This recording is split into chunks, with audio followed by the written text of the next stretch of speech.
এর মধ্যে প্রবেশ করার সাথে সাথে এরকম ইন্টারফেস আপনার সামনে শো হয়ে যাবে। উপর দিকে দেখতে পাচ্ছেন প্রোফাইল আইকন, প্রোফাইল আইকনে ক্লিক করবেন। এরপর যেহেতু নতুন অ্যাকাউন্ট খুলবেন, রেজিস্টার বাটনে ক্লিক করবেন। রেজিস্টার বাটনে ক্লিক করার সাথে সাথে এরকম ইন্টারফেস আপনার সামনে শো হয়ে যাবে। অবশ্যই রেজিস্ট্রেশন করার জন্য এখানে ফর্মটা ফিল আপ করতে হবে। প্রথমে রয়েছে পূর্ণ নাম, এখানে আপনার পরিপূর্ণ নামটি লিখবেন। এরপর রয়েছে মোবাইল নাম্বার, সচল একটি মোবাইল নাম্বার এখানে বসাবেন। এরপর রয়েছে পাসওয়ার্ড, অবশ্যই 8 ডিজিটের একটি পাসওয়ার্ড দিবেন, তার থেকেও বেশি দিতে পারেন, কোনো সমস্যা নেই। যে পাসওয়ার্ডটি উপরে পাসওয়ার্ডের জায়গায় দিবেন, সেম টু সেম পাসওয়ার্ড নিচেও দিবেন। এরপর রয়েছে এফিলিয়েট আইডি, যে ব্যক্তির মাধ্যমে এই ভিডিওটি পেয়েছেন অথবা লিঙ্ক পেয়েছেন, উনি অবশ্যই আপনাকে একটা 6 ডিজিটের কোড দিয়ে দিয়েছেন। ওই কোডটা দেখে দেখে হচ্ছে এখানে এফিলিয়েট আইডির জায়গায় কিন্তু আপনাকে বসাতে হবে।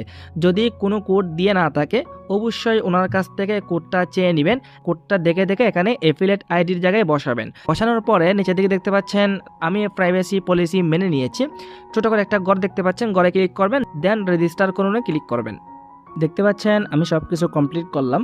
কমপ্লিট করার পর আপনিও কমপ্লিট করবেন, দেন রেজিস্ট্রেশন করুন বাটনে ক্লিক করে অবশ্যই রেজিস্ট্রেশন কমপ্লিট করে নেবেন। দেখতে পাচ্ছেন রেজিস্ট্রেশন করা কমপ্লিট হয়ে গেছে। এখন যদি উপরের দিকে 3 অনলাইনে ক্লিক করেন, তাহলে দেখতে পাচ্ছেন আপনার অ্যাকাউন্টটা কিন্তু অ্যাক্টিভ করা হয়ে গেছে। এখন এই ভিডিওটি যার মাধ্যমে পেয়েছেন তার সাথে যোগাযোগ করার মাধ্যমে আপনার অ্যাকাউন্টটা অবশ্যই লাইফ টাইমের জন্য কর্মসংস্থান তৈরি করতে অবশ্যই অ্যাকাউন্টটি অ্যাক্টিভ করে নেবেন। ওনার কাছ থেকে ভিডিও চেয়ে নিতে পারেন, অথবা লাইভে হচ্ছে আপনি অ্যাকাউন্টে অ্যাক্টিভ করে আমাদের সাথে লাইফ টাইমের জন্য যুক্ত হয়ে যাবেন। সকলের জন্য শুভকামনা রইল, সকলেই ভালো থাকবেন। আল্লাহ হাফেজ, আসসালামু আলাইকুম ওয়া রাহমাতুল্লাহ।